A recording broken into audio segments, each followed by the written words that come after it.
प्रणाम। ओम नमः शिवाय। जन्म कुंडली के 9 मुख्य ग्रहों में शनिदेव की भूमिका बेहद विशेष है। शनिदेव को न्यायकर्ता का कार्य मिला है। शनिदेव न्याय के देव हैं। जीवन में कोई भी व्यक्ति पूर्णता न्याय की अपेक्षा के बिना ना ही कोई कार्य करता है और ना ही किसी कार्य में पूर्ण मन से योगदान दे सकता है।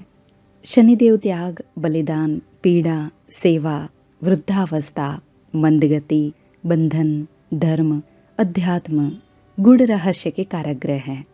कई लोग शनिदेव को कष्टकारी देव यानी पीड़ा प्रदान करने वाले देव भी कहते हैं, लेकिन जब तक सत्य को पूर्ण तौर पर जान न लिया जाए तब तक वह अर्ध सत्य ही बना रहता है। आप सभी ने शनिदेव की 7.5 और 2.5 साल की ढैया के बारे में सुना होगा।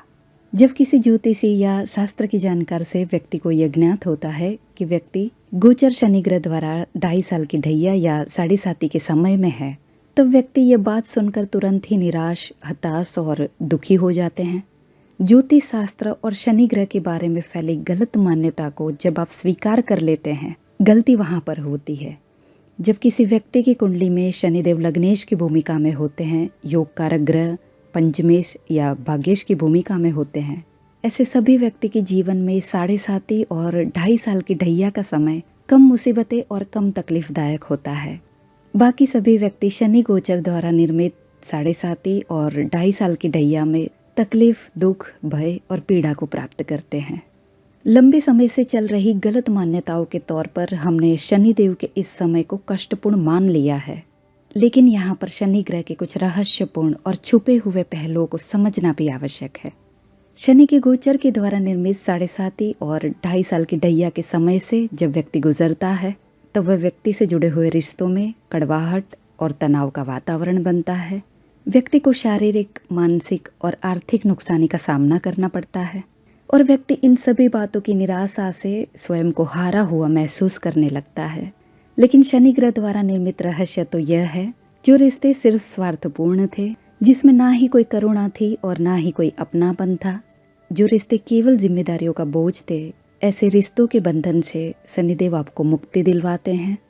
इन रिश्तों से जुड़ा हुआ भ्रम और भविष्य से जुड़ी हुई तकलीफों से शनिदेव आपको दूर करते हैं। जो धन आपने किसी को चोट देकर, हानि देकर कमाया है, वह धन आपका टिकता नहीं। जिन गलत आदतों को अपनाकर आपने अपनी बॉडी को, अपने शरीर को बिगाड़ा था, उसी शरीर में रोग उत्पन्न कर शनिदेव उन गलत आदतों को आपसे छुड़वाते हैं। क्योंकि जब भी आपकी बॉडी में, आपकी भौतिक शरीर में रोग उत्पन्न होता है, तभी आप किसी डॉक्टर या चिकित्सक की सलाह लेते हैं और डॉक्टर और चिकित्सक सबसे पहले आपको आपकी गलत आदतों को छोड़ने की सलाह देते हैं।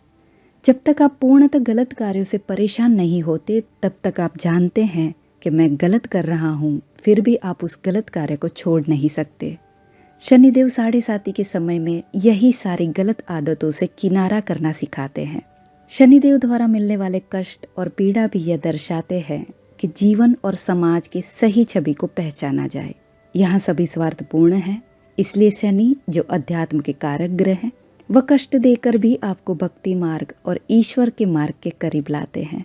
आपने अक्सर देखा होगा कि 7.5, 2.5 साल की ढैया के समय में, दुख, पीड़ा और संताप के समय में व्यक्ति स्पिरिचुअल नॉलेज और अध्यात्म की ओर अपना कदम बढ़ाते हैं। पीड़ा के समय में अक्सर व्यक्ति के मन में यह प्रश्न उठते हैं कि मैं कौन हूँ, मैं यहाँ क्यों हूँ, मेरे साथ ही यह घटनाएं क्यों घटित हो रही है, मेरे कौन से ऐसे नकारात्मक कर्म है कि जिसकी वजह से मुझे इतनी पीड़ा मिल रही है। जैसे कई प्रश्न 7.5 के दरमियान व्यक्ति के जीवन में उद्भव होते हैं और यही प्रश्न के उत्तम समाधान हेतु शनिदेव की कृपा के द्वारा व्यक्ति धर्म और अध्यात्म के मार्ग से जुड़ता है। कर्म योग, भक्ति योग और ज्ञान योग की संयुक्तता ही आपके जीवन को पूर्ण बनाती है और गोचर शनिदेव के कष्टकारी यही समय से शनिदेव हम सभी को यही सीख देते हैं। शनिदेव एक रहस्यपूर्ण ग्रह है, वह न्याय के देव हैं।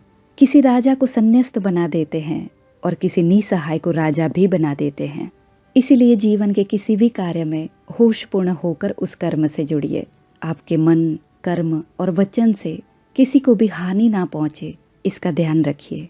शनिदेव द्वारा किया जाने वाला न्याय अटल है, इसीलिए शनिदेव द्वारा मिलने वाले कष्ट से उत्पन्न हुई बेहतर संभावनाओं को समझने का प्रयास करिए। दुख, तकलीफ और संताप सभी के जीवन में है, लेकिन ईश्वर पर पूर्ण श्रद्धा, कर्म की निरंतरता और आत्म जागृति का लक्ष्य कभी आपको अपने पद से विमुख नहीं होने देता। प्रणाम। ओम नमः शिवाय।